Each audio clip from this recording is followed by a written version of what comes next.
Hello students, welcome to my YouTube channel. आज हम करेंगे क्वेश्चन नंबर 4A। तो एक बात है, क्वेश्चन नंबर 4 का सी एंड 5 का बी नहीं हुआ है। तो क्योंकि टाइम बहुत कम कम था, इसीलिए मैं सभी मतलब क्वेश्चन का आंसर नहीं करवा पा रही हूँ। जितना हो रहा है कीजिए, ठीक है ना। तो पास हो जाए तो अच्छा है। और देखिए क्वेश्चन नंबर 4 का है, और इसके बाद का जो टॉपिक है वो भी बता दीजिएगा कि मैं किस टॉपिक में वीडियो बनाऊं। अगली एग्जाम जो है, आप लोगों का एग्जाम क्या है, ठीक है ना। तो क्योंकि आप लोगों के पास क्या क्या मतलब है सिलेबस में आप लोगों का, या फिर कौन कौन से टॉपिक है वो तो मैं नहीं जानती हूँ। फिजिक्स है, केमिस्ट्री है, क्या है।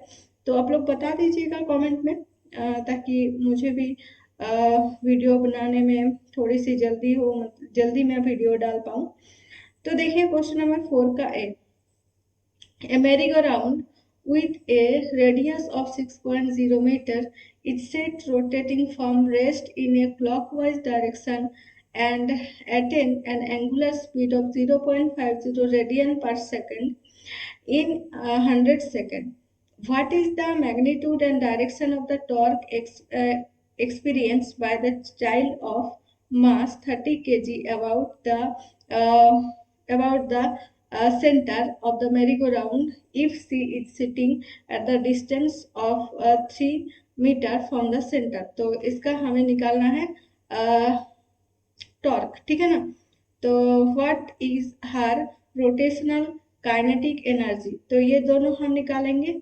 हम जानते हैं, देखिए ये है मेरी गो राउंड, इसका टॉर्क जो है नीचे की तरफ है, और डायरेक्शन ऑफ रोटेशन जो है वो क्लॉकवाइज है ना। तो हम टॉर्क को क्या जानते हैं, M R square alpha and alpha क्या। तो now alpha equals to omega minus omega zero divided by T. तो ओमेगा जीरो यहाँ पर जीरो है। Omega equals to 0.50 divided by T equals to 100 second, है ना। तो टी इक्वल्स टू यहाँ पर क्या है, देखिए 100 second.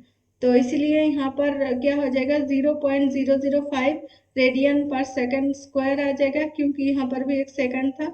Now the torque is क्या आ जाएगा, एम इक्वल्स टू 30 kg, ठीक है ना। तो आर इक्वल्स टू 3, देखिए डिस्टेंस ऑफ 3 मीटर, तो आर इक्वल्स टू 3 आ जाएगा, एंड यहाँ पर अल्फा की वैल्यू आ गया। इसे पुट कर देंगे तो क्या आ जाएगा, 1.35 newton metre alpha cap. We know that torque equals to I into alpha cap. तो आई इक्वल्स टू आ गया 1.35, तो काइनेटिक एनर्जी क्या आ जाएगा यहाँ इसका, तो देखिए काइनेटिक रोटेशनल काइनेटिक एनर्जी ये आ जाएगा। तो kinetic energy half I omega square, तो आई एन ओमेगा स्क्वायर की वैल्यू पुट कर दीजिए 0.3375 जूल। तो उसके बाद देखिए बी से state Kepler's third law of planetary motion one. तो उसके बाद एक क्वेश्चन है, ये है नंबर मतलब एक नंबर का क्वेश्चन। तो केप्लर्स थर्ड लॉ क्या कहता है, the square of the orbital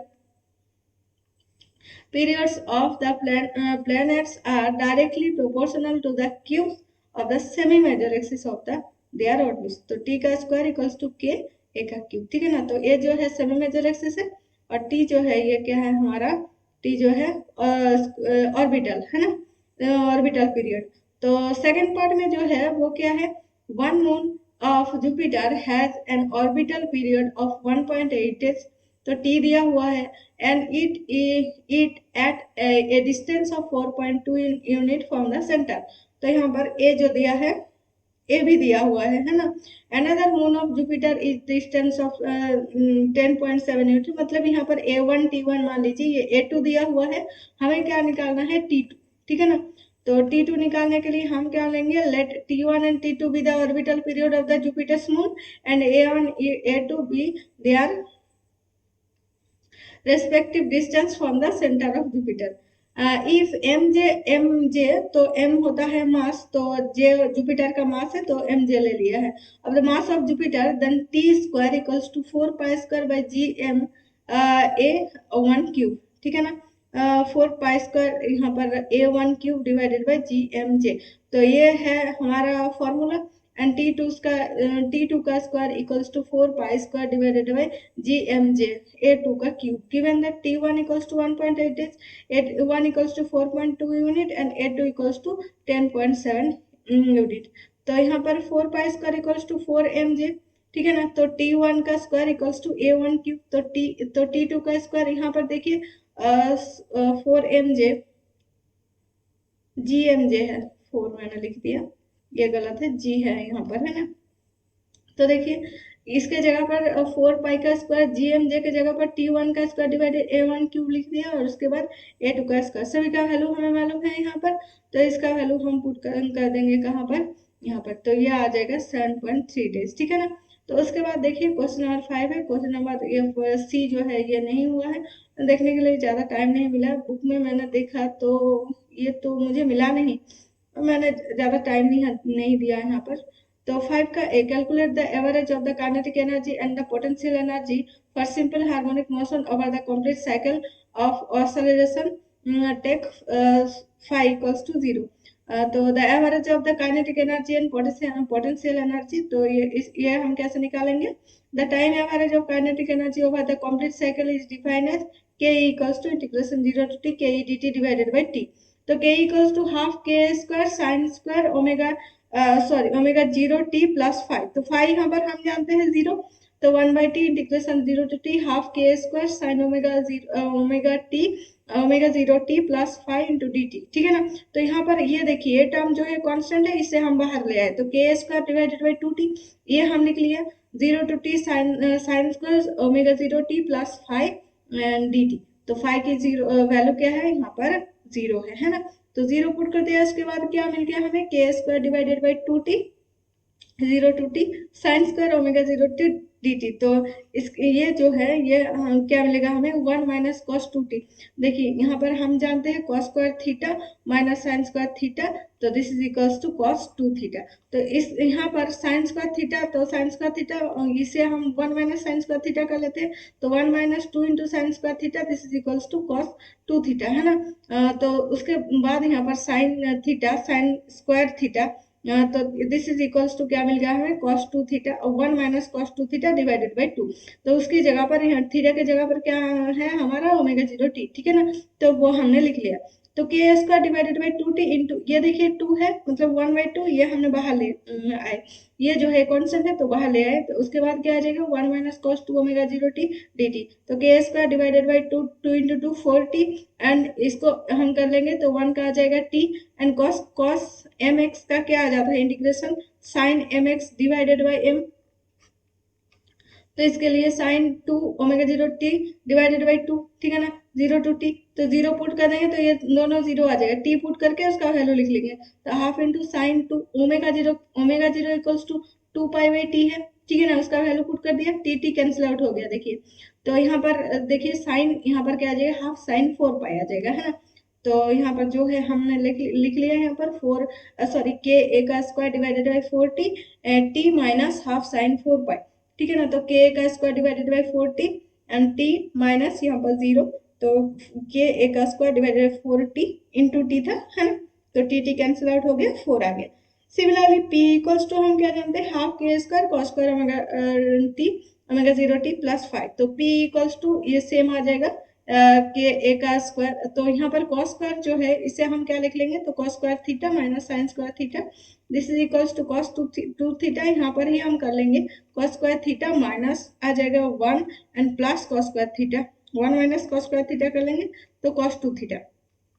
तो cos square theta 2 cos square theta minus 1 equals to cos 2 theta, और फिर cos square theta equals to cos 2 theta minus 1 divided by 2। देखिए उसके बाद हम जब इसका इंटीग्रेशन करेंगे ना तब एक माइनस टी आएगा, तो एनर्जी तो पोटेंशियल एनर्जी माइनस में नहीं होगा, तो इसीलिए प्लस के ए का स्क्वायर डिवाइडेड बाई 4, तो ये आ गया। इसे आप लोग सिमिलरली लिख सकते हैं, 5 मार्क्स दिया है और कितना करेंगे, है ना। The sum of the average kinetic and potential energy के ई प्लस पी आ जाएगा हाफ के ए स्क्वायर, ठीक है ना, विच इज ई। उसके बाद देखिए 5 का बी नहीं हुआ, उसके बाद 5 का C, define logarithmic decrement and quality factor for a weakly damp oscillating system, ठीक है ना। तो यहाँ पर क्या आ जाएगा, लॉगरिदमिक डिक्रीमेंट आ जाएगा lambda equals to sigma T divided by 2m, and quality factor आ जाएगा q equals to omega 0 by 2b, ठीक है ना। उसके बाद देखिए पीरियड, सॉरी एक क्वेश्चन है, the amplitude of vibration of a damp spring mass system reduced from 20 centimeter to 5 centimeter in 200 seconds. If the system complete 100 oscillation in this time, compare the period with the with and without damping, ठीक है ना। तो period हमें निकालना है, यहाँ पर period t equals to 2 pi plus B square whole power half, तो a equals to a0 e power minus B T, ठीक है ना। तो e power minus B T equals to क्या आ जाएगा, ए बाई ए जीरो, और minus B T equals to log of A by A zero, ठीक है ना। तो बी इक्वल्स टू क्या आ जाएगा, minus of 1/t log of A by A zero. तो ए की वैल्यू यहाँ पर क्या दिया हुआ है, ए की वैल्यू दिया हुआ है, देखिए यहाँ पर 20 सेंटीमीटर और ए जीरो है 5 सेंटीमीटर। तो ठीक है, इसका वैल्यू पुट कर देंगे तो आ जाएगा -0.00693, और उसके बाद टी में इसका वैल्यू हम पुट कर देंगे बी की वैल्यू, तो आ जाएगा 2 सेकेंड, ठीक है ना। तो यहाँ पर पीरियड जो है वो आ जाएगा 2 सेकेंड। तो यहाँ पर जितने सारे क्वेश्चन थे, 2 क्वेश्चन को छोड़ के बाकी सारे क्वेश्चन हमने कर लिए। आप लोग भी अच्छे से मतलब क्वेश्चन का आंसर कर लीजिएगा, जो भी हुआ, जो भी हो सकता है इतनी कम टाइम में। सिलेबस इतना बड़ा है कि इतनी कम टाइम में तो मतलब खत्म नहीं कर सकते। तो आप लोग देखिए जितना हुआ आप लोगों का प्रिपरेशन, और जो जो क्वेश्चन हुआ है ठीक से प्रैक्टिस कीजिए और एग्जाम दीजिए अच्छे से। All the best for your exam, और अगली वीडियो का टॉपिक बता दीजिएगा। Thank you.